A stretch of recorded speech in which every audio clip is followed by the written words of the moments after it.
The first one was on mediation. It was held on the 19th of May, and we look forward to organizing some others. And today, we have a very distinguished and representative panel of eminent speakers, as well as a highly respected co-host and moderator. And now, if you allow me, without further ado, I would like to hand the mic to Mr. Michael Spindella, Director General of the International Center for Migration Policy Development. Thank you very much, Mr. Ambassador. Let me also say best greetings from Vienna, from the headquarters of ICMPD. We are very much delighted to welcome you all, panelists, as well as participants in this webinar. I think this is a very timely initiative, because if you have a look to media, and you will find something about situation of migrants today in all these host countries, you will not find a lot of discussion at the moment. But anyhow, problems with migrants, and especially in the host countries, will not go away. What we have to do is to put more attention to this issue. And I think it is a very good initiative taken by Turkey, and especially by the Minister of Foreign Affairs, Mr. Cavusoglu, that we are now drawing attention to this issue. And so what we would like to do today is, first of all, to get more information about the situation, especially in the host countries of the migrants. And second point, to get a feeling for the necessary steps forward that have to be taken. So it is really a great pleasure for me to thank Turkey as the host of this initiative together with ICMPD, and especially for the leadership of the foreign minister in this case, to discuss in 2 rounds what is going on, migrant situation in the host countries. So in the first round, I would like to ask our ministers as well as the commissioners and the excellencies for a general statement to get the feeling about information. And in the second round, I think we should deepen the discussion, so there will be specific questions to our participants on the panel. What I would like, of course, to start with is our host, the Minister of Foreign Affairs, Mevlüt Cavusoglu of Turkey. Your Excellency, we would like to hear about your initiation of these meetings and about the situation in Turkey in special. So, Your Excellency, you have the floor. Thank you. Thank you very much, Excellencies, my dear colleagues, distinguished members of the civil society, NGOs and academia, dear participants. Thank you all for accepting our invitation. Let me congratulate my dear brother Fuat Hussein, new foreign minister of our neighbor, brotherly country, Iraq. And I would like to thank him for joining us today, even though it was a short notice for him. And I thank ICMPD for co-hosting this event with the Antalya Diplomacy Forum. The pandemic has affected us all. No country is spared. We realized once again, though in a bitter way, the importance of effective international cooperation in the face of global crisis. Given the severity and the global nature of the pandemic, Turkey took early action in expanding help to others. We have so far been able to meet the demands of 125 of countries out of 135 that requested. And we will continue our aid effort. Dear friends, we have been underlining the importance of cooperation to protect refugees and other displaced persons as the most vulnerable groups in the face of the crisis. Thanks to our efforts, special references were made to those groups in the joint statements of various organizations, including the G20, MICTA, OAC, and Turkey Council. Indeed, the pandemic posed specific challenges for the displaced people. First, aid efforts towards refugees were hampered due to the closure of borders, disruption of global manufacturing, distortion of global logistic and supply chains. Second, border closures obstructed asylum applications. We have yet to find a solution to this problem altogether. Third, inclusion of displaced persons in already distressed national healthcare systems has become even more difficult. Fourth, they became more exposed to virus. The crisis has revealed the importance of early information campaigns. Last but not least, refugees are deeply affected by the economic consequences of the COVID-19. In addressing these multidimensional challenges, we need an inclusive, sustainable, and stronger international action. We could first start with short-term remedies, including cash assistance programs to ease the impact. However, more sustainable solutions are needed for the long-term economic recovery of refugees. We also need to pay special attention to well-being of the most vulnerable of the vulnerable by taking special measures for the elderly, women, and people with disabilities. Education is a key area in dealing with displaced communities, as the pandemic disrupted the efforts of this vital area. In that regard, the No Lost Generation strategy has gained importance. And this is the initiative of the UNICEF. And how can we actually deal this issue? Bearing in mind that refugees already had limited access to education, we must ensure they benefit from distance learning opportunities like their peers. How can we achieve these goals? The answer is through effective international cooperation. We should adopt a multi-stakeholder approach to unite our efforts. In addition to countries, private donors and companies should also be on board. The United Nations Global Humanitarian Response Plan is a successful illustration of such cooperation. The Global Compact also offers strong guidance in protecting refugees by promoting equitable burden and responsibility sharing. COVID-19 is no exception. We can make better use of the Compact. Support to refugee hosting countries is necessary now more than ever. There is no room for donor fatigue, particularly at this time. I am sure my colleagues from Jordan, Lebanon, Iraq, and Pakistan, as large refugee hosting countries, will concur. We cannot carry this alone. We need solidarity. With the help of the UNHCR, we can generate best practices with respect to the protection of refugees during and after the pandemic. Finally, the international community must support safe voluntary return of the refugees. To this end, we are happy to work with Lebanon, Jordan, Iraq on the return of Syrians. So far, we had 2 meetings, and we hope to continue our cooperation together with the neighboring countries. We also had high-level meetings on the same topic with the UNHCR. We wish to continue this valuable cooperation as well. Before concluding, I should commend the efforts of the United Nations Secretary General, the High Commissioner for Refugees, Mr. Grandi, who is also with us today, and the WHO Director General, Dr. Tedros, for their efforts. As stated by the Secretary General, the world is only as strong as weakest. It is indeed high time to do our best for the weakest. Thank you very much. Thank you very much, Your Excellency, Foreign Minister Cavusoglu from Turkey. What we take with us is the need for international cooperation, as you mentioned.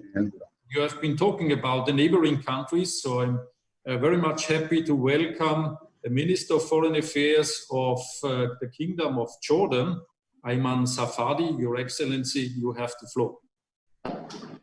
Bismillah ar-Rahman ar-Rahim. Thank you, sir. Good afternoon to all of you. Great to see so many colleagues and friends here. And I want to start by thanking my dear brother Mevlut for convening this very, very important and very timely meeting. And I want to thank the Antalya Diplomacy Forum and the International Center for Migration Policy Development for making sure that we get together today and for organizing this event. And I would also like to welcome our colleague, Dr. Farid Hussein from Iraq. I believe this would be his probably first regional participation since he assumed his responsibility. Congratulations, dear friend. Honored to have you here. And as I explained, we stand by you, and it is key that we continue to work together on mitigating many of the challenges that we face. So best of luck, and we are all behind you in your battle against terrorism and in your effort to rebuild Iraq. International cooperation on refugees is a must during normal times.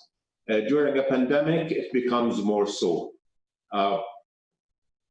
They are, as my dear brother Midlet said, they are among the most vulnerable groups, and it is essential that we provide them the same care that we provide our citizens as we tackle this pandemic, because as many of us have said, the virus will not stop at the border of a refugee camp or at a country.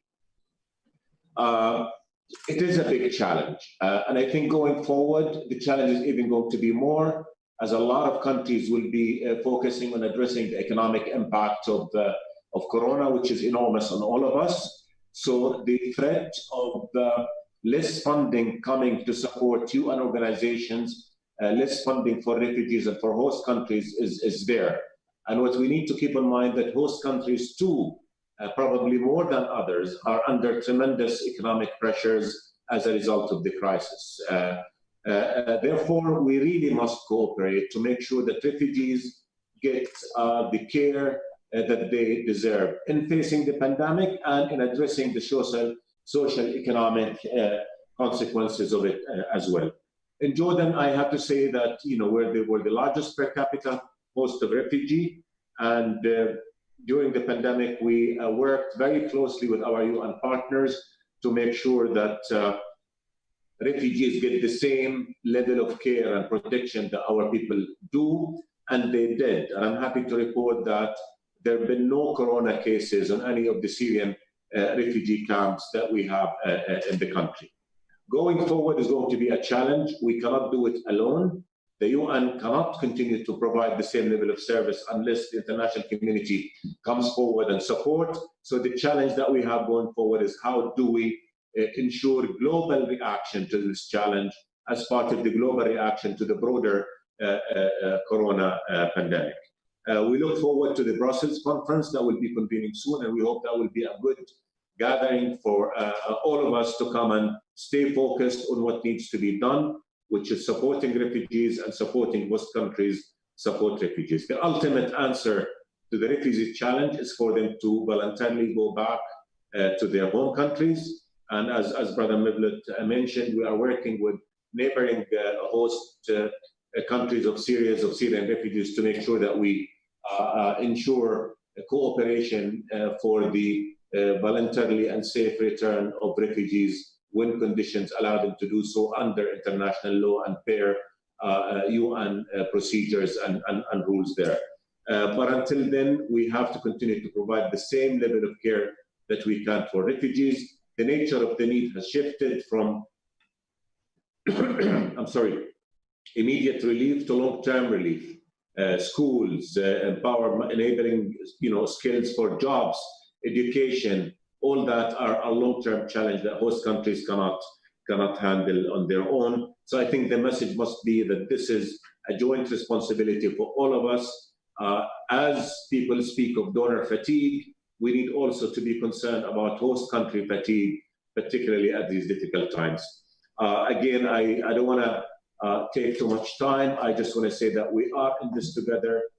We will continue to do everything we possibly can to provide for refugees, ensure they have a decent, dignified life until they're able to go home. But until that happens, we need the support of all our friends and partners in the international community. And I need, before closing, to offer the Kingdom's condolences to all of you on the victims of coronavirus. So God bless you all, and thank you so much again for this opportunity. And I look forward to being able to meet you all in person again and meet face to face. Thank you so much. Thank you very much, Your Excellency, for this most interesting information. And I would now like to invite the Minister of Foreign Affairs of the Republic of Iraq, His Excellency Fuad Hussain, to take the floor. Please, sir.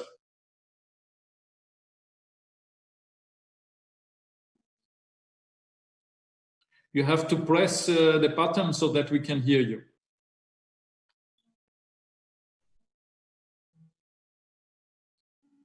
Mr. Hussain, you can't hear me?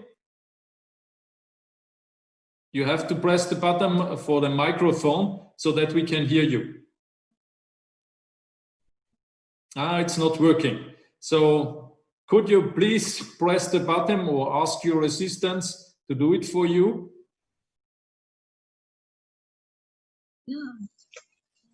Now it's working. You hear me now? Yes, everything okay. Thank you very much. Thank you very much, Excellencies, ladies and gentlemen. Thank you, my brother Mavlud Çavuşoğlu, for your kind words, and thanks to Minister Safadi for his also kind words. First, I would like to express my sincere appreciation to the government of Turkey for organizing this webinar on the situation of refugees and displaced persons during the pandemic, the need for international cooperation, and for inviting me to participate in this webinar. My appreciation also goes to the organizers for providing the participants with the necessary documents which serve as a good basis for our discussions. As you may aware, that in terms of the figures, we have the following. IDPs, we have got 1,414,632 IDPs in our country. Syrian refugees, we have got 247,568. Other refugees, these refugees goes back to the old days. We have got 41,237. With the arrival of coronavirus in Iraq in February, we put the protection and well-being of the internally displaced persons and refugees in the camps and shelters as a top priority. Shelters, camps, and other accommodation sites that accommodate refugees and displaced persons in Iraq are in risky situation if such infection disease hits these places strongly.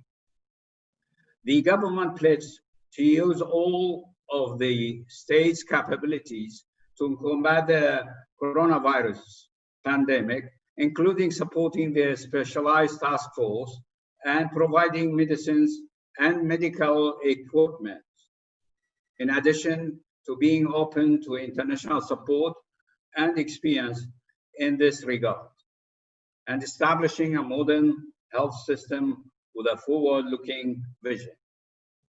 Iraq is working with the UN agencies to prevent the spread of the disease among refugees and displaced persons, with a view of promoting hygiene practices as a key element in our measures that we are taking. The challenges that Iraq is facing necessitates maintaining the mandate to UN agencies at the same flexibility it currently enjoys, with sufficient funding to enable them to meet their commitments and provide advice and assistance to the government and the people of Iraq, particularly in dealing with such risky and infectious diseases and social and economic issues that affecting the lives of the vulnerable populations in the camps and shelters. Priorities of action and strategy objectives should address the roots of the vulnerable to such disease through measures that foster protection and prevention. Iraq is of the view that solidarity among affected nations and the unity of the international community are crucial as the virus is a global health crisis. Thus, the response must be global also through effective international cooperation. Investment in the reduction of the global health risks should not be seen as an opportunity for shared profit. We have to work together with a spirit of partnership and shared goals. We thank all UN agencies and donors that working closely with the Iraqi central government and the Kurdistan regional government to support the improvement of the health facilities and staff capacities to ensure the affected persons by the virus will receive adequate treatment in a timely manner in camps and shelters. Finally, we have to voice it out that host countries need coordinated efforts and sustainable funding to face the challenges that are associated with the virus, and in the Iraqi case, the stunning fall of the oil prices. Thank you very much.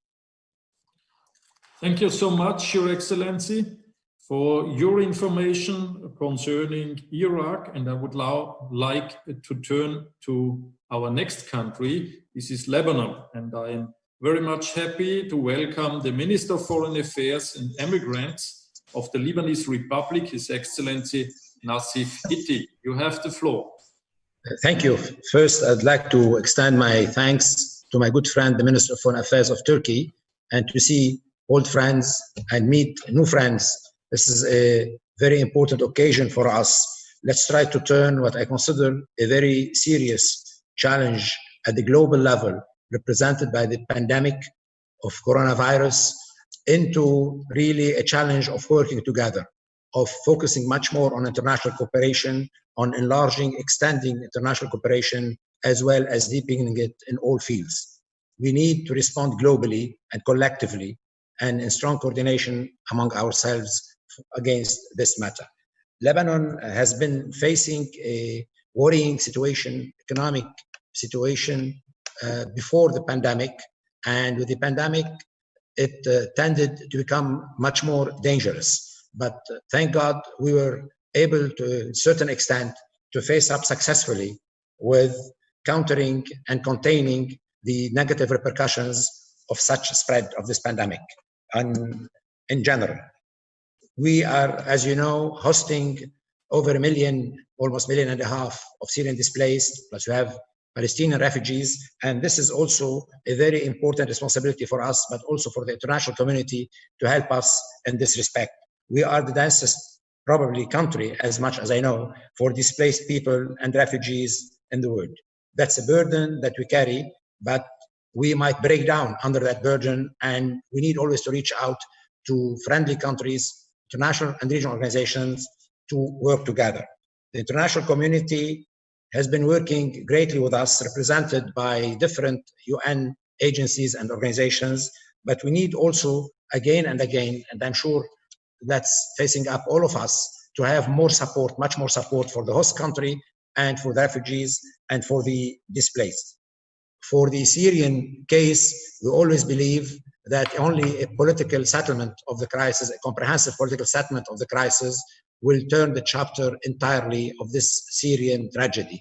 Our view and belief is that we are for the return of the Syrians into their own country, a non-coercive, safe and dignified return into Syria. Hopefully, as we say, the sooner the better for everybody, for all of them and for all of us, with all our support.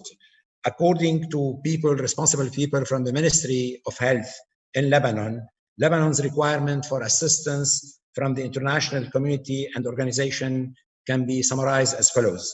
We need to support and equip those under-equipped hospitals, medical centers, to handle better the influx of Lebanese as well as of refugees and displaced cases because of this major breakout of this pandemic. we need much more support, which is highly welcomed and appreciated already, of international concerned organizations, UNRWA, UNHCR, who, in order to meet the obligations toward the Palestinian refugees, as well as the displaced Syrians in different sectors, such as health, water, sanitization, and hygiene matter. We need also some more help for Lebanese and for people who are hosting in Lebanon to have quarantine centers much more for positive and negative COVID-19. Patients need really more requirements in that respect. And at one point of time, we felt we are under much pressure because many Lebanese are returning back home already from different countries, and some countries in certain regions in the world are facing difficult situation. So more influx of Lebanese coming back is putting much more pressure on the system, and we have to deal with all these situations.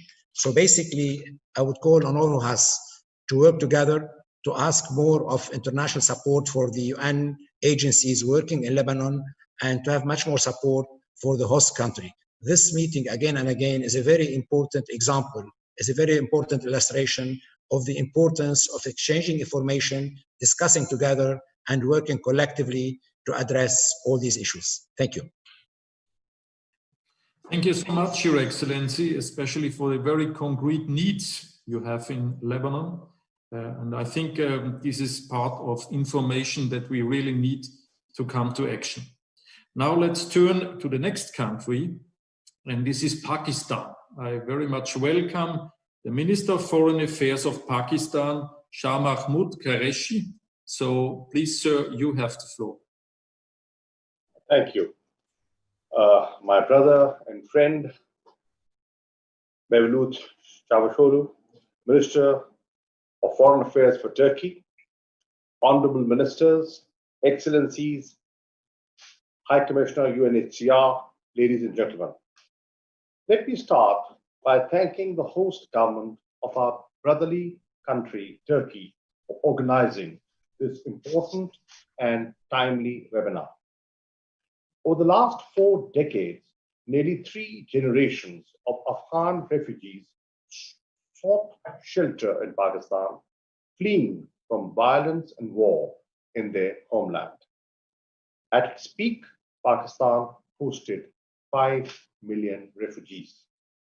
Even today, we continue to host 3 million registered and unregistered Afghan refugees, which remains the second largest protracted refugee crisis in the world.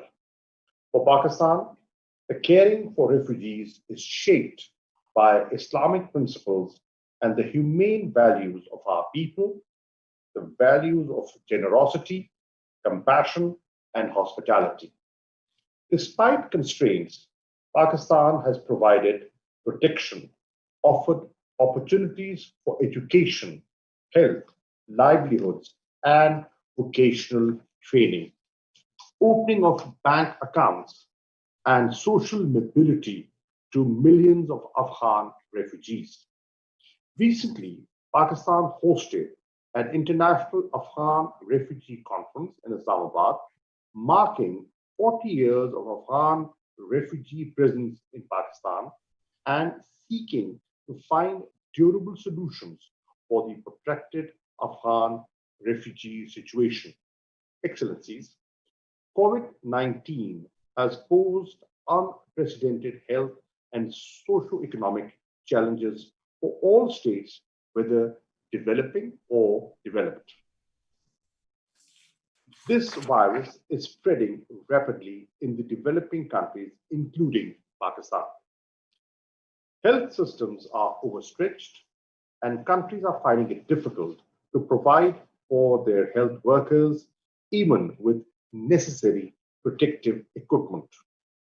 A substantial decrease in foreign remittances, which are an important source of economic growth in the developing countries, is expected. People have lost their livelihoods and poverty is on the rise. Global economy is contracting and a number of productive sectors are on the verge of bankruptcy. Excellencies, our government has been following a compassionate and holistic approach to combat the impacts of COVID-19.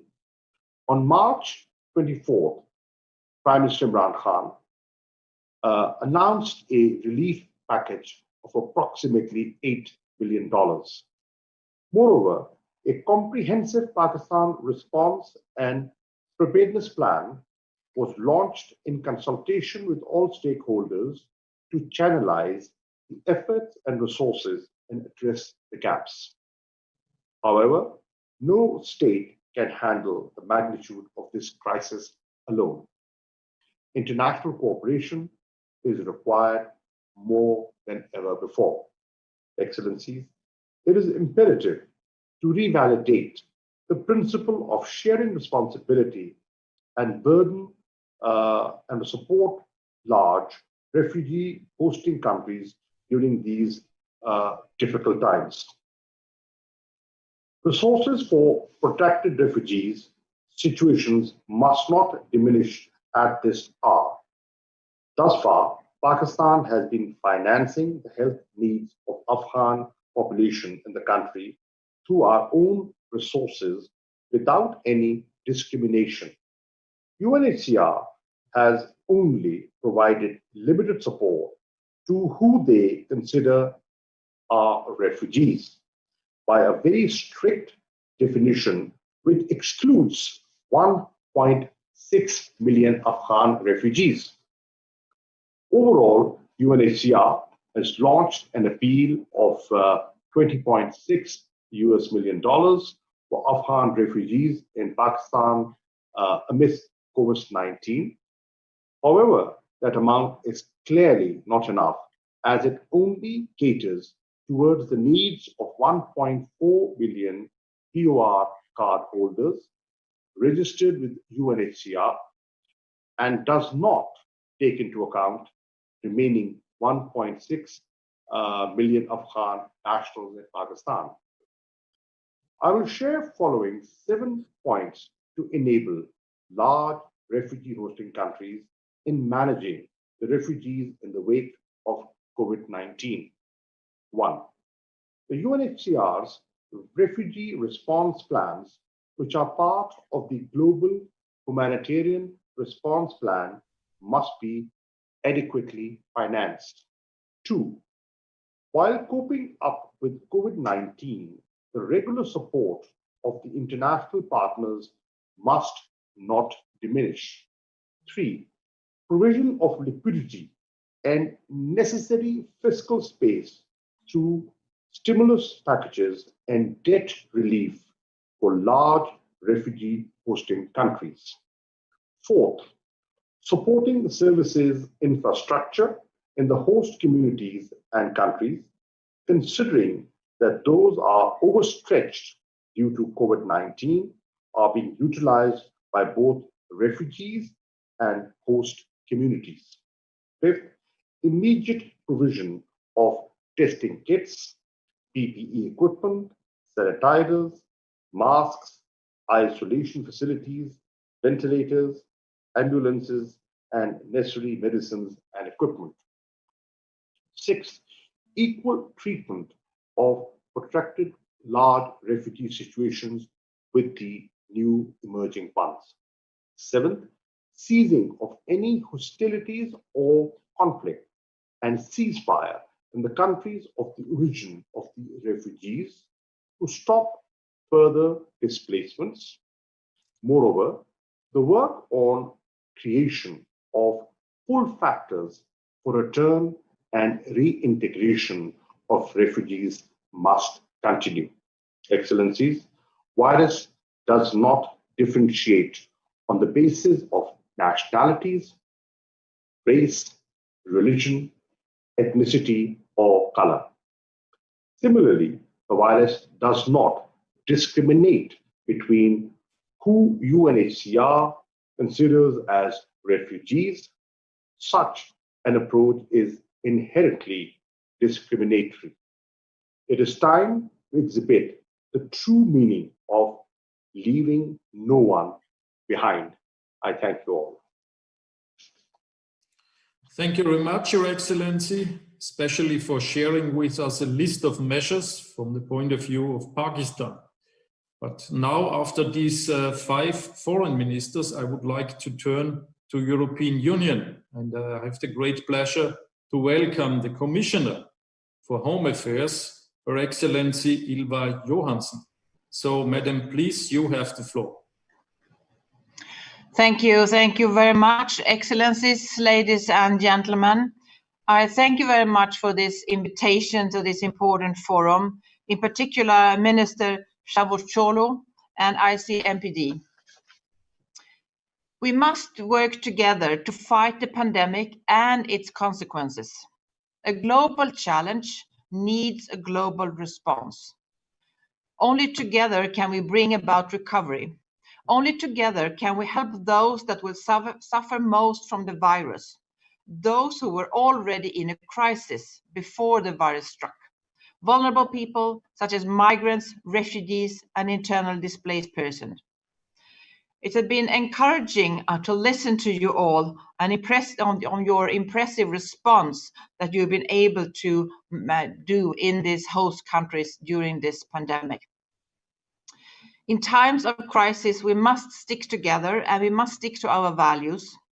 COVID or not, everyone has the right to apply for asylum and should have full access to their rights. Mobility and border restrictions need to respect human rights, international law, including the principle of non-refoulement. Countries must continue to readmit their own nationals while safeguarding their health. The Commission issued guidelines to EU member states to make sure procedures continue and rights are respected, whether it comes to asylum, returns, or resettlement. Despite the difficulties caused by the virus to our healthcare and economy, we are on track to carry out the relocation of 1,600 unaccompanied minors from the overcrowded camps on the Greek islands to other member states. One thing the corona crisis has done is to show all of us how much migrants contribute to European economy and society. Refugees all over Europe volunteered to fight the virus. Governments are mobilizing migrants and refugees to work on farms and in healthcare. On average, 13% of key workers in the EU are immigrants, born outside their member state. Their sacrifice had opened many people's eyes to the fact that migrants are part of us and not part of them. That migration is something normal of all times and that we can manage. This crisis can only be tackled if we all, as one global community, work together, demonstrate solidarity, and share responsibility. The first Global Refugee Forum in December 2019 demonstrated the value of such approach very clearly. The EU responded immediately to the UN call for a global response. The President of the Commission organized a pledging conference on the 4th of May for developing a vaccine that reached 7.4 billion euro. What worries me in particular is in this global crisis are the living conditions of many refugees who are now suffering a crisis on top of a crisis. That's why we set up a total EU response of 20 billion euro to help people in partner countries already suffering from crisis and conflict.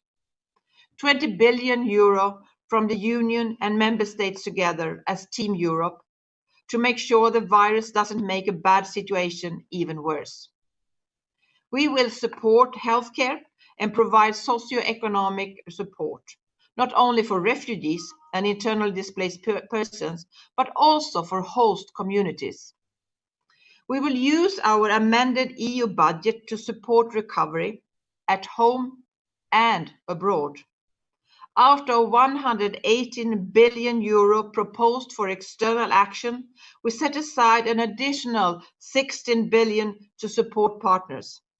At least 10% of the future neighborhood development and international cooperation instrument should be spent on migration. Concerning migration, Turkey is a key partner based on the EU-Turkey Statement of March 2016. The European Union is committed to implementing the statement. We have mobilized €6 billion to support healthcare, schooling and basic need for Syrian refugees in Turkey. Turkey and the European Union are working together to face the virus as neighbors should. Turkey generously pledged €75 million to support the search for a vaccine. The EU Civil Protection Mechanism supported the repatriation of Turkish citizens. And we're also working together to protect refugees in this health crisis.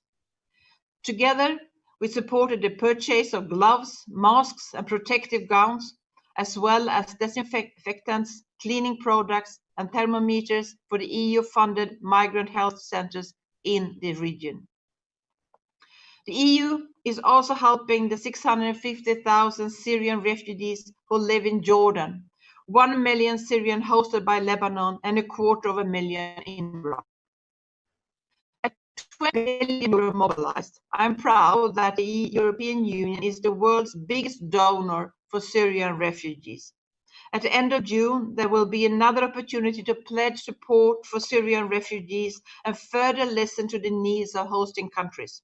The 4th Brussels Syria Ministerial Conference on the 13th of June will reaffirm EU's commitment and solidarity with Syrian refugees and their hosting countries. The EU Syria Trust Fund has mobilized €2.2 billion in support of Syrian refugees hosted in these countries. We must not forget about the refugees and displaced persons in the Silk Route countries. Pakistan alone hosts 3 million refugees. We will also show solidarity with COVID-related aid for Afghans and host communities in Pakistan. This builds on our existing support for the reintegration of Afghan returnees, internally displaced persons, and Afghans in Pakistan and Iran in bilateral and regional programs. Finally, this crisis has witnessed an increase in organized crime. Those who take advantage of the current situation to put people's lives at risk should be the focus of our cooperation. Smugglers are adapting to this situation and increasing their activity in smuggling drugs, arms, and also people. For all these reasons, we must step up our efforts to fight smuggling, and we can only do this jointly. Global challenges like the COVID-19 require global responses. The European Union will continue to work together with you, our partners, to protect and support those who need it, especially refugees and internally displaced persons, and I count on your continued cooperation. Thank you very much. Thank you very much, Madam Commissioner, especially for this overview, what European Union has done so far. And I now would like to turn to a global level. We are very much happy to have with us United Nations High Commissioner for Refugees, His Excellency Filippo Grandi. Please take the floor. Thank you, Michael. Thank you very much. And let me start by also thanking Turkey and its foreign minister. Thank you, Mevlut, for convening this very important discussion, and greetings to everybody else on screen whom I know, many foreign ministers whom I know well, some that I don't, but I hope I will soon when we can travel again and meet in person. So, and in particular, congratulations to Minister Fuad Hussein, the new Iraqi foreign minister.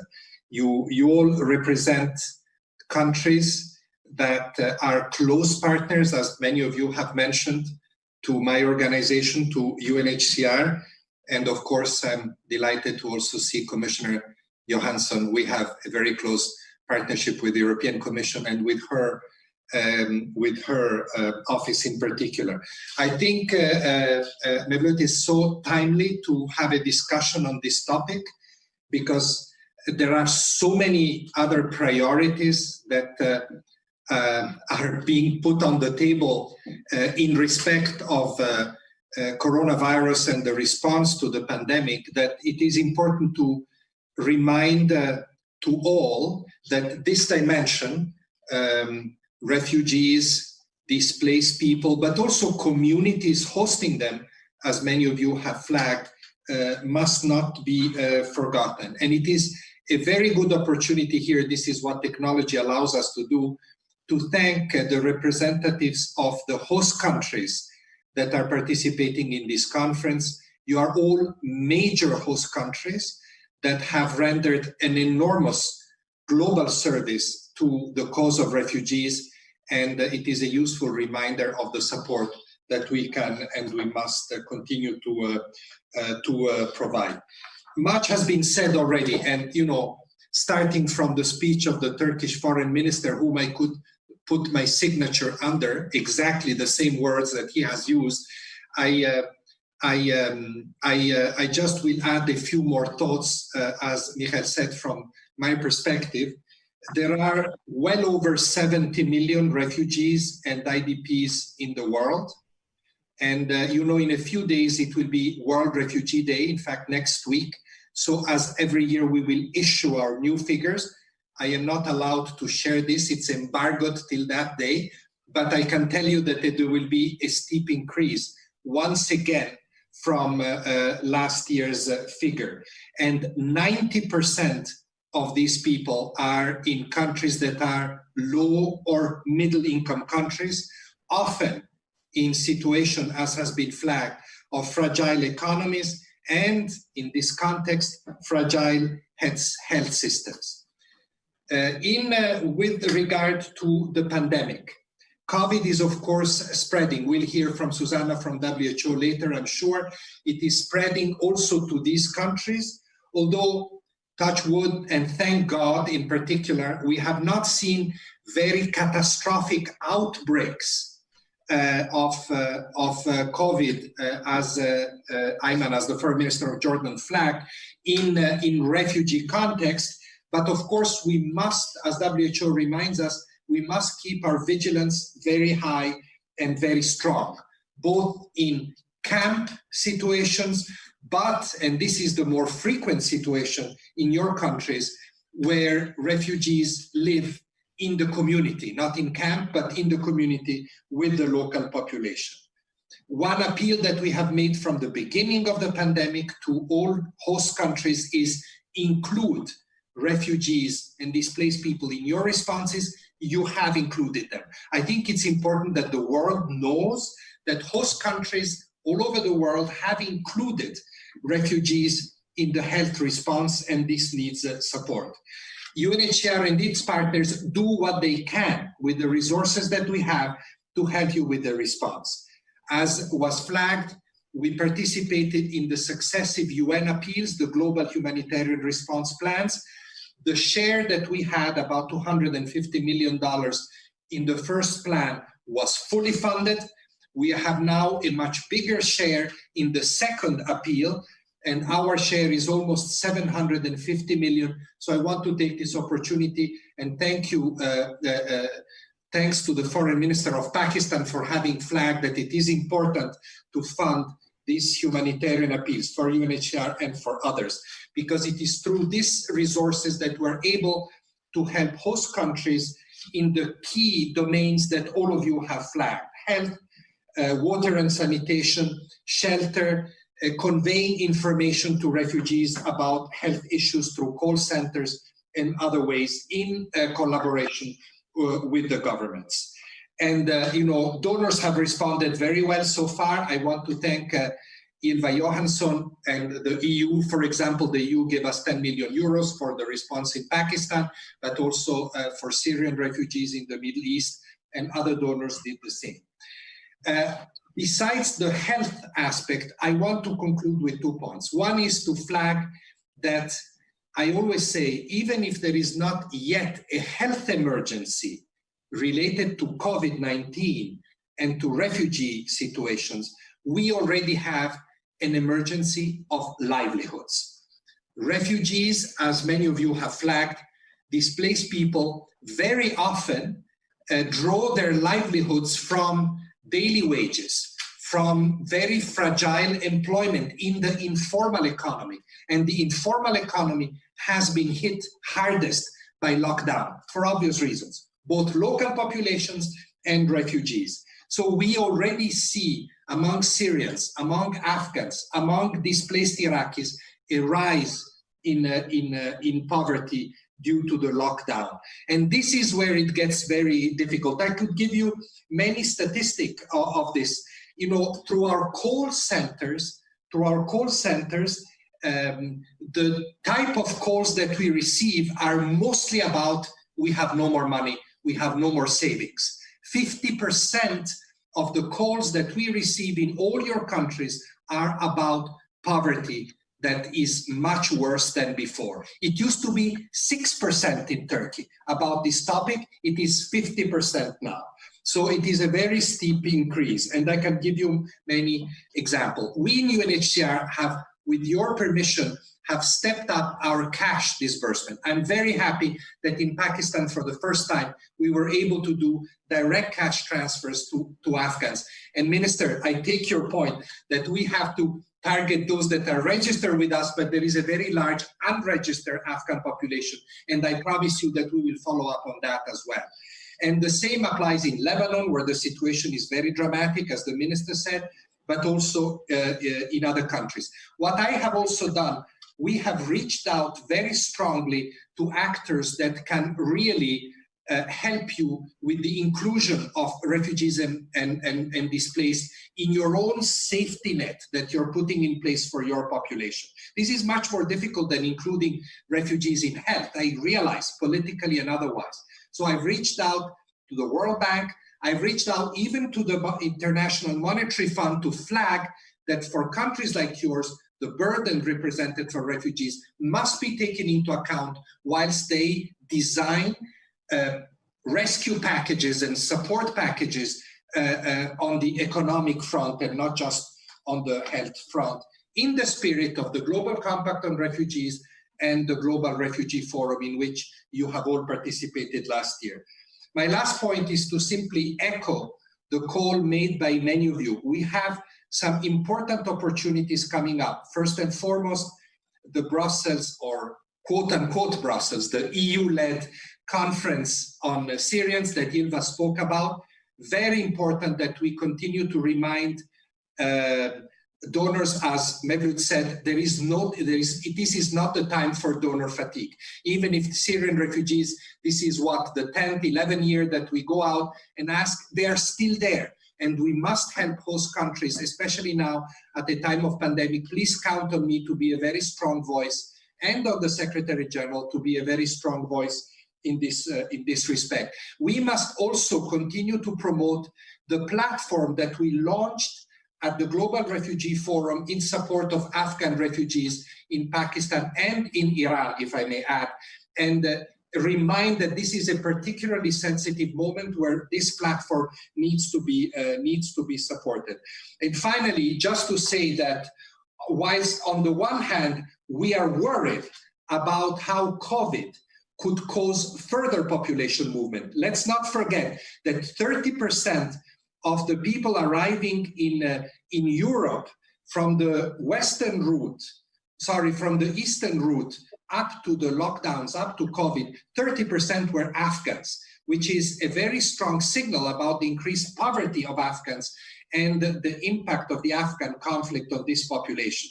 So it is important to remember that. At the same time, I completely agree with all of you, both in terms of Syrians and Afghans, we need to continue to remain focused on the solution. And the best solution is voluntary, safe, dignified return to their countries. Therefore, much as we help host countries, we need to invest politically and in humanitarian and development terms inside Syria and inside Afghanistan to create the conditions for return. Thank you very much. Thank you very much, Filippo, for your comments and especially for your ongoing engagement. This is really welcome. Let me now turn to our next panelist, and this is the former Minister of Foreign Affairs of Austria, Her Excellency Karin Kneißl. Madam, you have the floor. Thank you very much, Dr. General Mr. Spindella. Good morning also to all of you from Austria. My sincere thanks go also to the Turkish government and the Antalya Forum for Diplomacy, in particular to Minister Cavusoglu. Dear Mevlut, thank you very much for having invited me to this distinguished panel. I would like to highlight some issues that were already forwarded by all the speakers so far. Let me first of all draw the attention to what Minister Çavuşoğlu mentioned when it comes to distant learning in refugee camps. Having spoken to children, youth in several refugee camps, be it in Lebanon, be it in Syria over the last 10, 20 years, I remember most of these young people, when you ask them, what do you want to do professionally one day? It was medical doctor, pilot, and teacher. These were the three professions many of them had in mind. And I would say there never can be too many teachers or too many doctors. There is no such thing as an inflation of the medical profession. And we will need medical workers. We will need health workers and doctors. And why not focus on distant learning with this perspective of working for the people, whether it's already in the host country or whether one day it will be in the country of origin. So distant learning is something that gives a perspective, and with regard to becoming a teacher who likes children, who likes young people, or being a doctor who's really interested in healing, in curing. For that, you need, of course, two basic things, and we have all realized that the importance of it is Wi-Fi, a well-functioning Wi-Fi, and it's a reliable provision of electricity. Having lived in the Middle East for some time and in Southeastern Europe, I know about the daily disruption of electricity supply.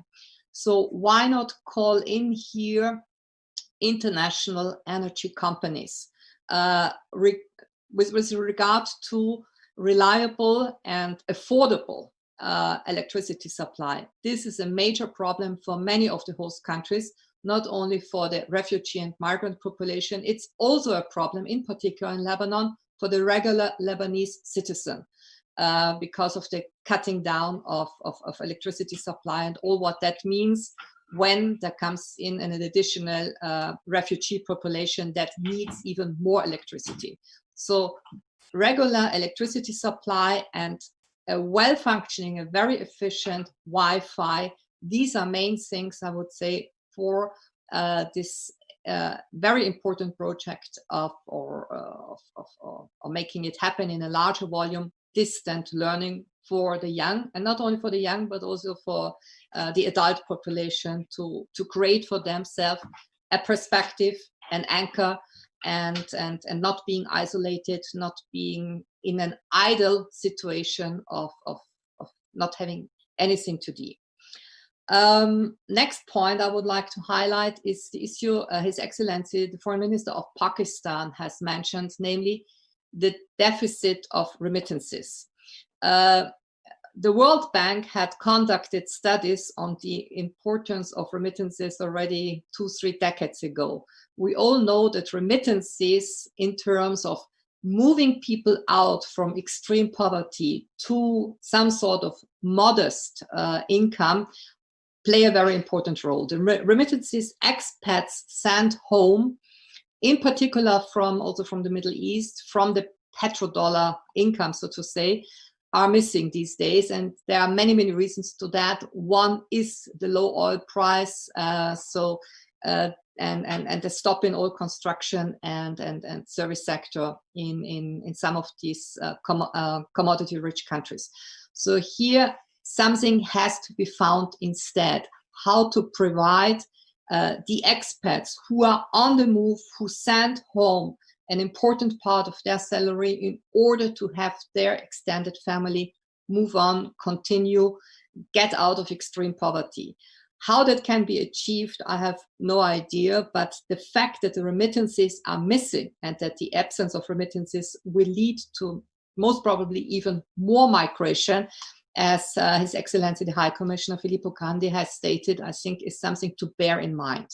And the World Bank warnings when it comes to the contraction of the world economy up to 10% maybe for this year gives us a pre-taste of what still might come in terms of more poverty, unfortunately. The United Nations Secretary General Antonio Guterres called for a global ceasefire at the beginning of the pandemic. So far, this has not been heeded. It has not been heeded in Yemen. It has not been heeded in the Middle East. And one can only hope that this common fate we are in will somehow make people think about the rationale to heed the calls for a ceasefire. The next pandemic, in my eyes, is simply just around the corner. The World Economic Forum had in its 10 global threats to global security over the last years always the threat of a pandemic. Nobody thought of a coronavirus, but what has been repeatedly mentioned, and this is still a risk that we face, is bacteria which are resistant to antibiotics. And this medical threat, I believe, could even be much worse than the medical threat that we have right now. So antibiotic-resistant bacteria, which could provoke sepsis, terrible diseases, amputation from a tiny accident that you have from a tiny operation. These are still with us. And here I think investment in healthcare and not austerity programs in closing down hospitals, as we had seen over the last years, whenever austerity programs were introduced, be it by the International Monetary Fund, be it by the World Bank, be it by EU institutions, when we look into countries like Spain and Italy.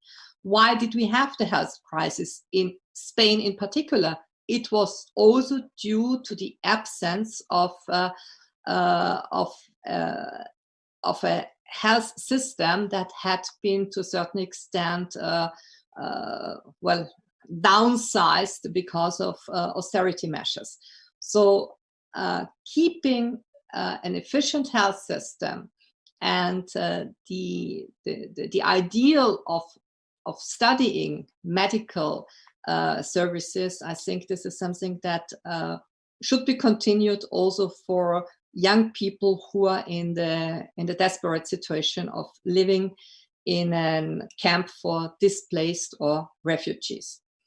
Let me conclude simply by expressing my sincere respect for all the countries that have joined today's debate, which are traditional host countries, whether it's Turkey, whether it's Lebanon, whether it's Pakistan or Iraq. All your countries, and Jordan, of course, all your countries have been first front countries. And I think the fact that you have been hosting so many millions of people who were looking for a new home is not only due to your geographic proximity to many crises and wars, but it's also due to the simple fact that hospitality and the tradition of receiving people and taking care of them is a tradition in your cultures. And I can only express my sincere respect how all of your societies have been handling that, because I know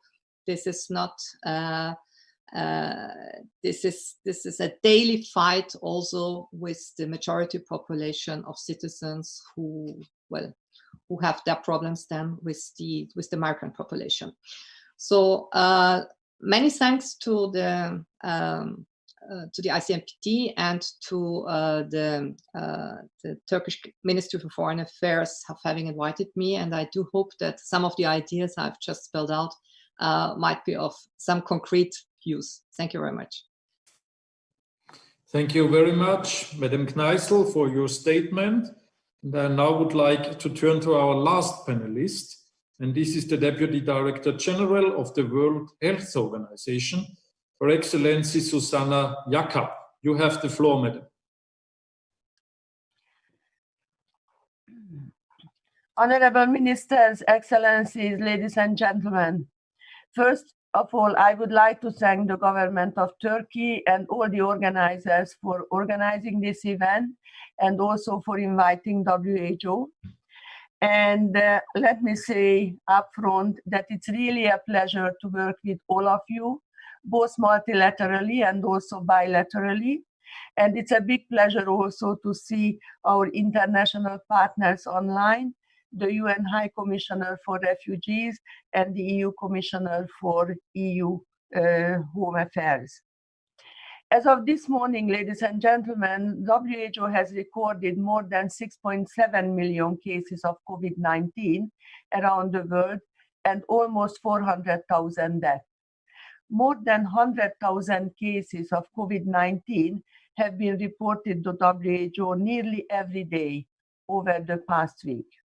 The Americas continue to account for most of the cases. There is an increasing number of cases in the Eastern Mediterranean, Southeast Asia, and Africa, while the number of cases in Europe continues to decline. However, no one is safe until the whole world is safe. Evidence shows that refugees and migrants have a low risk of transmitting communicable diseases to the host populations in general. However, they are potentially at increased risk of COVID-19 because of living conditions in overcrowded settings without access to basic services such as healthcare, water, and sanitation. Refugee camps are of particular concern. Social distancing, proper hand hygiene, and self-quarantine are extremely difficult to implement. Refugees and migrants are particularly vulnerable to the impact of COVID-19 in the wider community. The health risks are compounded in fragile, conflict-affected, and vulnerable settings in which large numbers of refugees, migrants, and displaced persons live due to weak health systems. We have now seen the COVID-19 deaths among refugees and migrants in many countries. The extent of the COVID-19 among refugees and migrants, especially in vulnerable settings, may be understated due to the lack of data and widespread testing in many countries hosting them. Stigmatization and discrimination of migrants seen to be virus carriers lead to targeted attacks and heightened tensions with host communities. This negatively influences healthcare-seeking behaviors and further isolate, exclude, and discourage or reduce migrants' access to health services due to fear. There are also some reports of attack on healthcare workers. Countries must take a comprehensive approach, find, isolate, test, and care for every case, and trace and quarantine every contact by maintaining essential health services, including for refugees and migrants.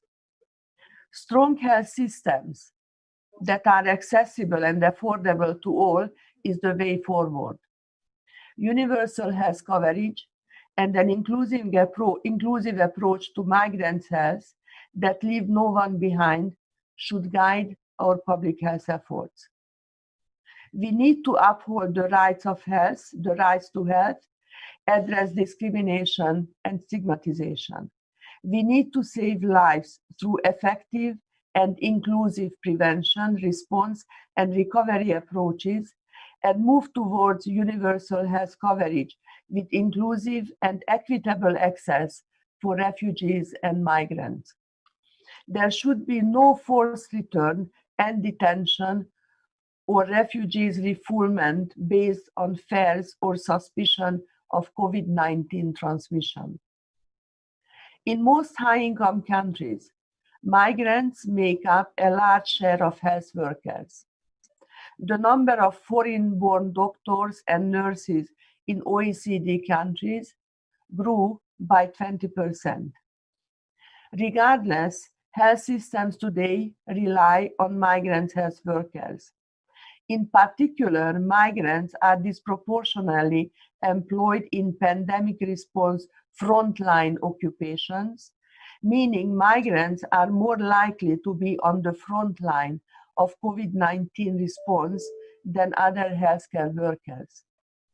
Concern over skill levels and over brain drain was raised in the past, but the current COVID-19 situation is proving that many of these barriers can be overcome. A strong international agreement that goes beyond looking at supply between countries must be part of any future vaccine plan. It will be a tall order for the ACT accelerator to provide a clear direction and come up with a stringent metrics and conditionalities to ensure equitable access of vulnerable populations to the new tools. For this to work for refugees and migrants, any such efforts must be threefold. Delivery in difficult settings, including humanitarian situations, targeted and culturally appropriate delivery for refugees and migrants in mainstream health services, and provision of vaccination for hard-to-reach refugees and migrants, such as irregular migrants who would normally be reluctant to access services. Finally, solidarity, cooperation, whole of government and whole of society action mitigating socioeconomic impact is of paramount importance, and no one country can manage COVID-19 alone. In this, we need both national unity and international solidarity to defeat this most dangerous virus and to protect also the migrants and the refugees. No one is safe until the whole world is safe. This is a global challenge, as the Commissioner also said, and it needs a global response. And we have to be in this together. Thank you for your attention. Thank you very much, Deputy Director General of the World Health Organization, and thank you to all the panelists for this first round.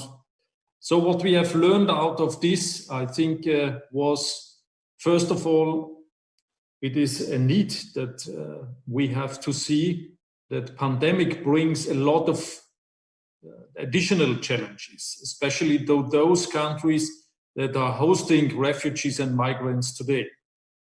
Secondly, all the different countries will do a lot, of course, to contain the pandemic, but it should not be limited to citizens. We also have to offer all these services and measures to the migrants as well as refugees.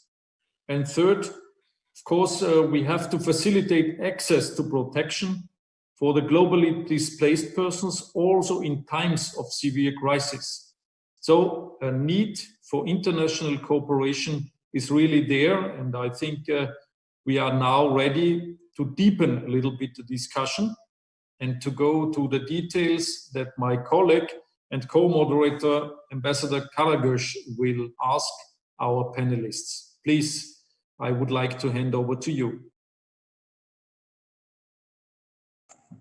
Thank you so much, Mr. Director General. I sincerely thank honorable guests for their general remarks. It was an excellent summary of the first round. Now we go to the second round, where we hope that we will be able to have more specific views from the panelists about their experiences. And I will immediately turn to Turkey and then Foreign Minister, His Excellency Mr. Mevlut Çavuşoğlu. Mr. Minister, Turkey is the largest refugee hosting nation for many years now. And you have tremendous experience and many good practices for the protection of vulnerable groups. We know that Turkey is very active in international platforms, and Turkey was also among the co-chairs of the Global Refugee Forum in December of last year. And now, if I may, Mr. Minister, what measures have you taken to protect refugees from COVID-19? And what are the challenges ahead? Well, thank you very much for this question. Obviously, fighting the pandemic is a double battle for major refugee hosting countries. Our colleagues also with us today.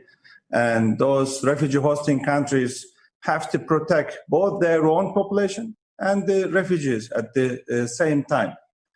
Turkey has completed the first phase of the battle against the coronavirus, and the pandemic is now under control. And we have entered the second phase, which we describe as regulated social life. Our success in the fight against virus and West's experience with refugees in the last 9-10 years help us in easing its impact on the refugee communities. Thanks to our strong healthcare system, we have been able to provide free healthcare to everyone, including refugees. Once we realized that COVID-19 will turn into a pandemic, we immediately introduced additional regulations in temporary accommodation centers or camps, where we host today around 60,000 Syrians. And all residents and personnel were trained to protect themselves and others against this pandemic or infection. And centers are sanitized more frequently. Hygiene and sanitation kits were distributed in large amounts. Restrictions were imposed on entry to the centers. Raising awareness about the pandemic has been, of course, essential. Together with the UNHCR, I'm very grateful to Filippo Grandi. We launched information campaigns that distributed brochures in different languages. And we provided simultaneous translation services to all foreigners, not only refugees, for their phone inquiries with the Minister of Health. And the National Call Center for Foreigners continues to provide information on the pandemic to foreigners in 7 different languages again. And the special experts were being assigned to follow up the conditions of the refugee with specific vulnerabilities that we discussed in our opening remarks. Of course, education has been and will continue to be our priority. And we have invested a lot in this vital sector. So far, more than 680,000 Syrian children, among over 1 million school-age Syrians, have been enrolled in education programs. And we have increased the enrollment rate from 30% to 63% in last 5 years. And the help of the international community was, of course, instrumental in this success. And we have many ongoing projects with our partners, and some of our key partners are here today with us. We're very grateful. And the flagship project is the conditional cash transfer for education, which is funded by the European Union. And the project has helped 600,000 almost refugee children to attend the school. And we are trying our best to ensure uninterrupted education. We shouldn't lose the next generations.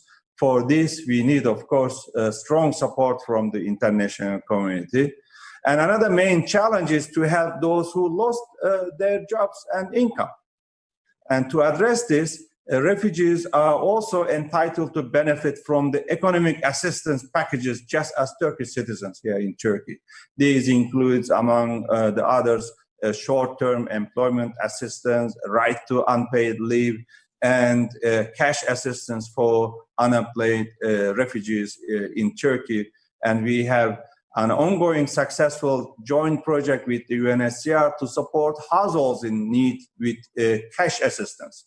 And the project aims to reach out to about 20,000 households. It means around 100,000, maybe even more refugees. And I believe all refugee hosting countries, including Iraq, Jordan, Lebanon, and Pakistan, face similar challenges. And then we need to unite our efforts. So this is what I can say to answer your question. Thank you. Thank you. Thank you very much, Mr. Minister, for your in-depth answer. Some of the panelists, some of the ministers had to leave due to their earlier engagements. Now I will turn to another neighboring country, to Iraq. And then, first of all, Mr. Minister, Minister Hussein, let me add my voice to those to congratulate you also for your recent appointment as the Minister of Foreign Affairs. Mr. Minister, Iraq has opened her doors to more than 250,000 Syrians while still coping with considerable internal displacement of its own citizens. You face a double challenge, if I may say so, in this respect. COVID-19 pandemic has the potential to exacerbate this situation. And if I may, sir, in which specific areas the pandemic has affected the refugees and displaced persons in Iraq most? And how did you deal with this challenge?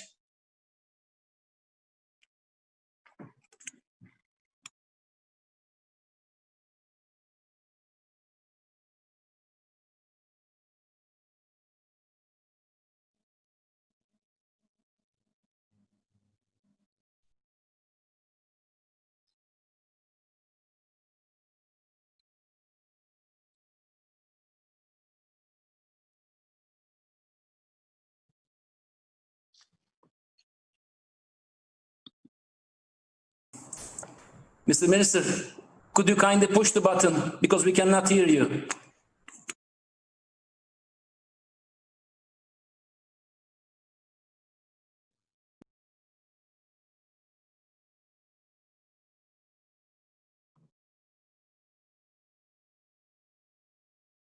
Could you push one more time, Your Excellency?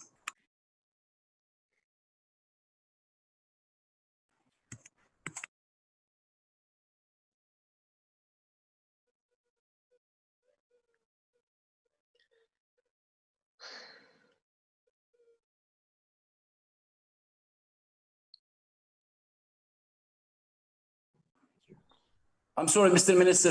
Minister Hussein, we cannot hear you, sir. Could you kindly push your button, please? I'm doing that. Do you hear me now? Do you hear me now? Yes. Thank you very much, Mr. Chairman, for your kind words.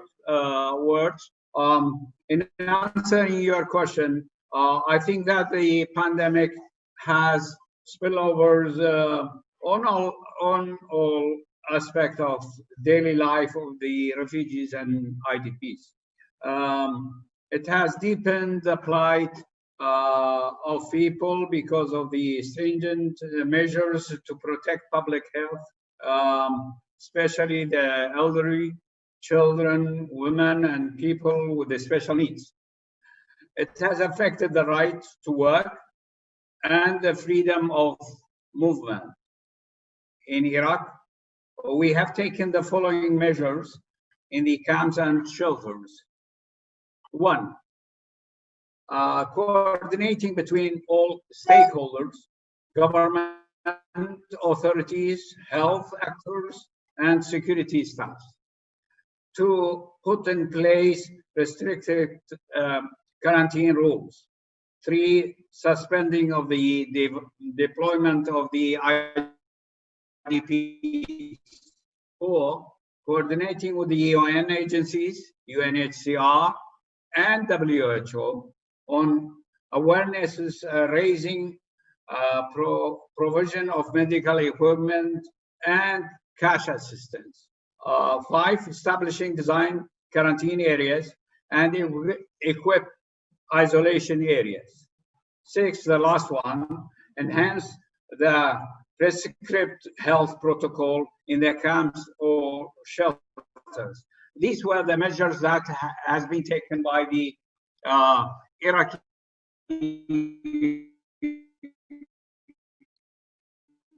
government in cooperation with the international order and WHO. Thank you very much. Thank you so much, Mr. Minister, for your remarks. And immediately, I jump to another neighbor in the region, Lebanon, namely. Lebanon is the country with the highest number of refugees per capita in the world. Mr. Minister, you host over 500,000 Palestinian refugees and around 1.5 million Syrians. Despite several challenges, Lebanon has demonstrated strong resilience and has met the needs of these people in several fields. And now, Mr. Minister, if I may, how Lebanon has been responding to cope with the spread of the pandemic on its own population, as well as on refugees? And what are the specific areas you need support from international community? Thank you, Mr. Chairman, for mentioning what we have been going through and how we are really under heavy pressure. We consider that with the coordination, narrow coordination among different concerned ministries and with the UN agencies and all supporters, international and regional supporters, we were able to move forward with some success, as it's indicated by, thank God, the low level of those who have tested positive, whether within the Lebanese citizens or among the refugees. But having said so, on May 7th, the UN in Beirut plus the humanitarian partners launched what was extremely important and what's very important to accompany us. This Lebanese emergency appeal, which make an appeal to collect $350 million to address critical areas of humanitarian assistance and humanitarian intervention. This is extremely important in order to successfully contain the effect of the spread of the COVID-19 and its immediate socioeconomic impact. And I underline the socioeconomic impact already in a very vulnerable, economically vulnerable country. The principle to which we are highly committed, entirely committed, and firmly committed, launched and adopted is a single health response for all those residing in Lebanon, without distinction based on gender, nationality, status, or anything of the sort, and under the leadership and the responsibility of the government of Lebanon. There are certain areas which we highly need to have some more support into them. To support, first and foremost, the preparedness and response capacity, to strengthen the response capacity of the Lebanese health system to cope with the COVID-19 emergency, to strengthen the engagement of and communication with the communities, supporting good hygiene practices and ensuring COVID-19 specific support services. This is, if I may underline it from our experience being on the terrain, as we say, is extremely important, is of high importance. Third, to ensure uninterrupted delivery of critical assistance and services to the refugees and host communities, as foreseen in the Lebanese crisis response plan. And last but not least, of course, to expanding the support to vulnerable groups, not included in the LCRP. The percentage of those living under poverty line in Lebanon is increasing because of the worsening economic situation for months now. And those who are in need of humanitarian assistance due, as I mentioned, to the very dangerous, very really risk carried by the socioeconomic impact of the COVID-19 outbreak and the previous financial crisis. All in all, these are some important areas which are complementary and interrelated, in which we need much more support from the international community and much more coordination from the UN and other specialized agencies. Thank you. Thank you so much, Mr. Minister, for elaborating this issue and its impact on Lebanon. Now, from the region, I will turn to Brussels and immediately turn to Madam Commissioner. The EU has been generously supporting the refugee hosting countries, including those that have been affected by the Syrian crisis. The EU will be hosting the 4th Brussels conference on Syria in the end of this month. It is important to address the vulnerabilities in refugee hosting countries where COVID-19 pandemic may trigger new refugee crises and secondary movements. The EU's role will be critical. The fact that there is not a coherent view within the EU with respect to migration, and we know this, and refugee issues makes this period more difficult for you. And now, Madam Commissioner, what is the role of the EU should play to help refugee hosting countries during COVID-19 and afterwards? And do you think that the effects of the COVID-19 pandemic will make the EU countries' views on migration more divergent? Thank you very much. Of course, the European Union is playing a leading role when it comes to as a donor for refugees and forcibly displaced persons around the world, and we would like to continue doing so. And we, of course, realize that we need to step up during this COVID-19 crisis. This is necessary. As I said in my introduction, we have to work together on this, and it's necessary with the global response, and the European Union will play an important role here. We are in the end of our budgetary cycle, but even so, we have been able to make available 30 million euros to the WHO in emergency response to COVID-19 crisis. And I think that it's really important that refugees and IDPs should have the significant support, but also the host communities. And I think it was very important for many of here that many of you raised the importance of education, because this is really an area where I do think it's important to investigate also for the future. We should, of course, there are immediate needs, but it's also important to look into how we strengthen our societies and individuals for the future.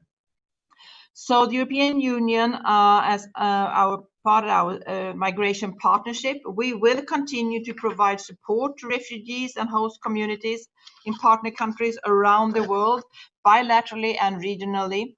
And it's key that we strengthen our relations with our partners in migration.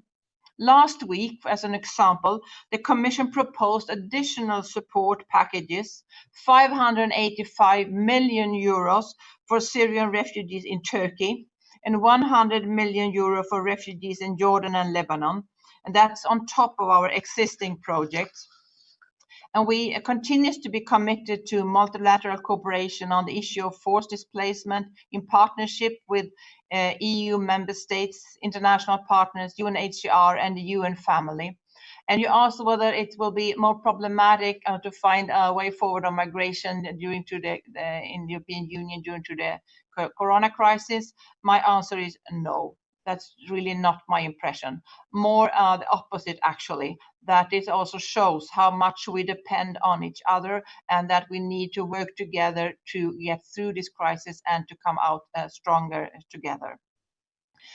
EU and its member states are already a leading donor supporting refugees and forcibly displaced persons around the world. EU funding has been a major tool for responding to forced displacement worldwide and to deliver solidarity. And this is also reflected in the Commission's proposal for the next multi-annual financial framework that we recently presented for the years 2021 to 2027. The Commission has proposed to almost triple funding devoted to migration and border management and to set a minimum target of 10% for the Neighbourhood Development and International Cooperation Instrument to be spent on migration. And we continue to count on a solid cooperation with a very good cooperation as we already have with UNHCR to achieve common objectives. Thank you. Thank you so much, Madam Commissioner. Now we move to another key partner on this issue, namely UNHCR. Mr. High Commissioner, UNHCR is the principal organization to help refugees and displaced persons. UNHCR adapted to the new reality very quickly and has been doing a great job, actually. You have appealed first $255 million US under UN's Global Humanitarian Response Plan, and then raised it to $745 million US to meet the existing requirements. UNHCR's annual budget for 2020 will also be increased. And now, if I may, sir, what should be done to protect displaced from the pandemic in the short and the long run, considering the expected long-lasting impact of the disease? Can we make better use of the global compact on refugees to cope with the similar crisis in the future? Thank you, Director General.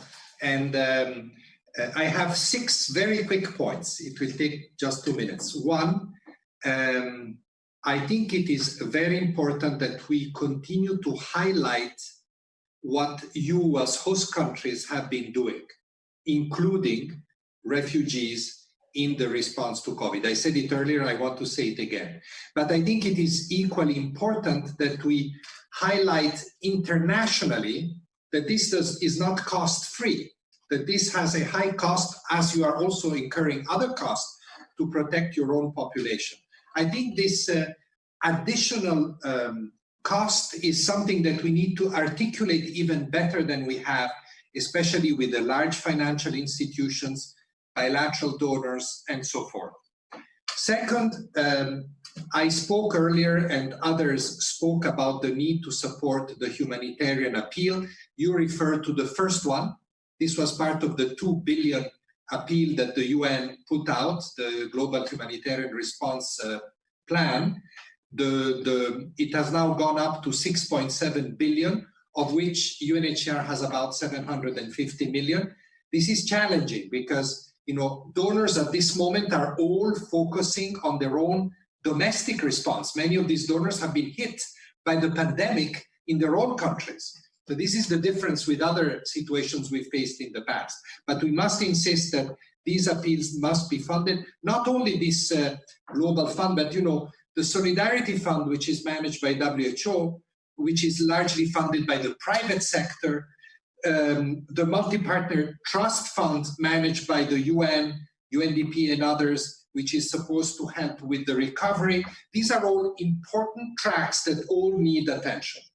Third, you mentioned the Global Compact on refugees. Let's remember also the Global Refugee Forum, of which indeed Turkey was one of the co-conveners. President Erdogan came, Minister Çavuşoğlu came also to participate, and many others.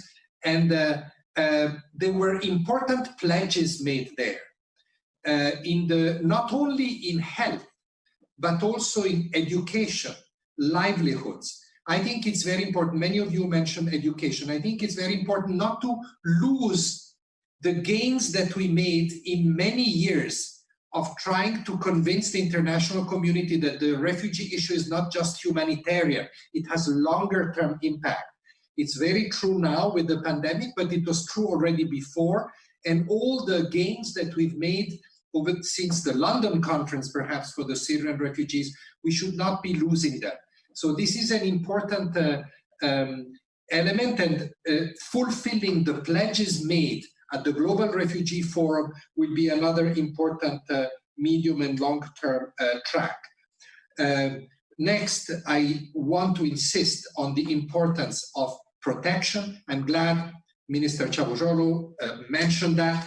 It's not just assistance, it's also protecting refugees, not pushing them back. I want to echo what Susanna said from the WHO angle, and continuing to host them until it's necessary, until they can go back voluntarily, in spite of all the difficulties that the pandemic is posing on all countries. This is extremely important. And finally, I mentioned it earlier, the need to focus on solutions, especially voluntary return. This applies to Afghans in Pakistan. This applies to Syrians in the region. We need to continue to work on that and on conditions in the countries of origin. May I just conclude, Ambassador Carlos, may I just conclude with one point? I think that a lot of what has been said by ministers, by the Commissioner of the EU, by WHO in this conference is very, very important, is very valuable, more than you think. I hope that we can really disseminate out of this Antalya event a strong message. You are the biggest host countries in the world, among the biggest host countries. Your message carries an enormous value in terms of refugee solutions, of refugee protection worldwide. So I hope that really a message can be distilled and disseminated. I speak here from my perspective. It would be very, very valuable. Thank you very much.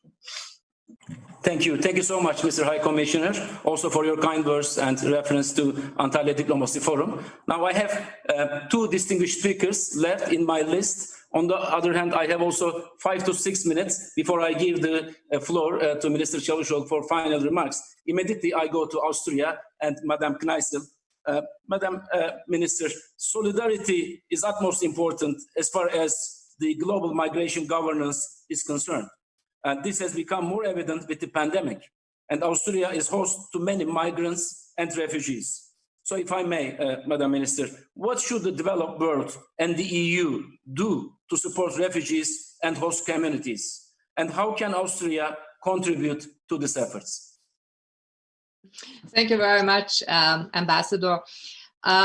Well, I don't want to be just the outside voice. You know, for me, it's now much easier to give a nice advice from the outside, not having any more carrying official functions. But having had some insight and being interested in the topic for evident reasons, I may suggest the following. I've seen over the last decades, budgeting is the essential issue in terms of not only having the overall basic budgeting, but we have seen it in various UN organizations that certain programs are often, they simply miss the predictable budget. And we have too many linkages, too many, how should I say, conditioning up on the budget. And this holds true for the UN agencies, it holds true for the International Committee of the Red Cross, the Red Crescent, etc. So there has to be much more basic budgeting predictable. Commissioner Johansson said, even so, we are at the end of a cycle when it comes to the multi-annual framework of the European Union. The upcoming negotiations, which actually are held, have already been held over the last 2 years. And it will be a major work for the German presidency now to get something done by the end of the year in order to have a predictable EU budget ready by the end of the year. So that being a major donor for all those organizations present here, predictable budget is, I would say, is the key. And to make the conditioning also as predictable as possible, not to change these conditions. I'm fully aware that often it's an internal, a domestic political pressure here or there, certain preferences, but it has to be done in a different way. Now, your question regarding Austrian contribution in terms of being a host country. It really depends on, I would say, the origin of the migrant population, to which extent there has been a second, third generation effect of, I now feel fully at home in my new host country, or not anymore considering it as a host country, but considering as your country. This is not being achieved with all layers of society. Sometimes it's a very smooth process, and sometimes it simply doesn't work for whichever reason. Often it's a very individual thing. How much do I identify with the country? My parents moved in, my grandparents moved in. And here I think we will face, maybe in the immediate future, even more rifts because of the situation all countries are in now, with this new economic uncertainty, with a rise in unemployment. I'm not very optimistic when it comes to the immediate future of many countries due to this uncertainty. And I fear that people who are once again, not for the first time in history, looked at with certain suspicion because of the uncertainties that we have right now. So the economic crisis is not to be underestimated, also when it comes to coexistence, to daily living together, which is often easier when the economy simply is smooth and fine, and when you know how to appreciate this kind of working together, creating prosperity together. And here we are, I think we enter a more risky phase. Thank you so much, Madam Minister. So before I give the floor to the last speaker, Ms. Deputy Director General of WHO, may I kindly remind that Minister Çavuşoğlu has to rush to another meeting. So if we can wrap up in 2-3 minutes, and then immediately I will give to Mr. Minister for concluding remarks. Madam Deputy Director General, how can WHO may encourage the countries and other stakeholders to work together in a complementary manner to mitigate the impact of the pandemic over refugees and other displaced persons? Well, first of all, thank you very much for this question. And there are a few issues that I would like to highlight here. First of all, we have to make every effort towards increasing the health sector capacity and understanding of the public health implications of refugees and migrants' health across the whole migrationary process. And this has to increase because we don't share enough information, neither on the good practices nor on the maltreatment of migrants. Secondly, we have to communicate more with refugees and migrants about their rights to access of the healthcare system, dispelling the uncertainties and clarifying their entitlements, because this might differ according to the person's legal status. And sometimes because of fear of legal or administrative issues, they don't make use of services like the immunization services or public health programs. Thirdly, we are now developing the National Strategic Preparedness and Response Plans 2, in which all the countries are involved, which also applies to refugees and migrants. And we have to integrate refugees and migrants systematically into this preparedness and response plans. Fourthly, I would like to highlight that in 2019, we signed a Memorandum of Understanding with IOM, just a month ago with Filippo, UNHCR. And this is very important because this also includes the field operations and make our field operations effective, complementary, and predictable. As an example, WHO and the World Food Programme recently, just last week, airlifted 34,000 kilograms of medicines and medical supplies, including 6.5 tons of PPE and laboratory diagnostics to Yemen, for example. Then the COVID-19 Partners Forum supports transparency, collaboration, and efficiency for the countries. And now, as of today, more than 125 countries are already using this platform. In addition, we last week launched a so-called Technology Access Pool, the CTAP, which is not obligatory, of course, for member states, but it's an opportunity for sharing information. And this sort of things can become a regular feature of our work. And then final point is that WHO continues to train millions of health workers all over the world to apply its guidance. And we have a learning platform that has now registered 3 million enrollments for the courses on COVID-19. And this also includes refugees and migrants in many different languages. And the summer school is being also organized. So my final point is that migration will be a defining feature of the 21st century. It is not a crisis or an emergency limited to any time or limited to COVID. Almost 80% of refugees stay in host countries for at least 5 years. Over 60% in urban settlements, and structural changes are needed. Local health systems must adapt systematically so that refugees and migrants face fewer financial, administrative, linguistic, and cultural barriers to access health services. And finally, I would like to thank you again to the organizers for this event. It's a very important event. I would like to support what Filippo Grandi has said, and Turkey's role is crucial to take this forward. Thank you very much. Thank you. Thank you so much, Madam Deputy Director General.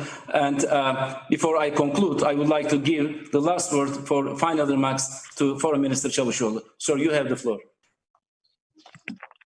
Dear colleagues, dear friends, thank you once again for taking time and sharing your views with us today. I also want to thank those who joined us online. I know many representatives of the NGOs also are with us. And we heard different perspectives from major refugee hosting countries, donor partners, and the UN organizations today. Perspectives may be different, but we have a common goal. And this goal is to protect refugees and displaced persons and provide them at least a decent life. For that, we need courage, cooperation, and action. Once again, thank you very much. for being with us today and making this event, to my mind, very successful and useful, fruitful. Thank you. Thank you. Thank you so much, Mr. Minister. And with that, we come to the end of our webinar today. On behalf of the Antalya Diplomacy Forum, I wish to express my deepest gratitude to Honorable Ministers, Mr. High Commissioner, Madam Commissioner, Ms. Deputy Director General for their generous contribution. My special gratitude and appreciation go also to Mr. Michael Spindella as well as ICMPD. And I will be remiss if I did not remind you that we all look forward to seeing you next year spring in March in Antalya when we have the actual Antalya Diplomacy Forum. Thank you so much. Thank you. Thank you.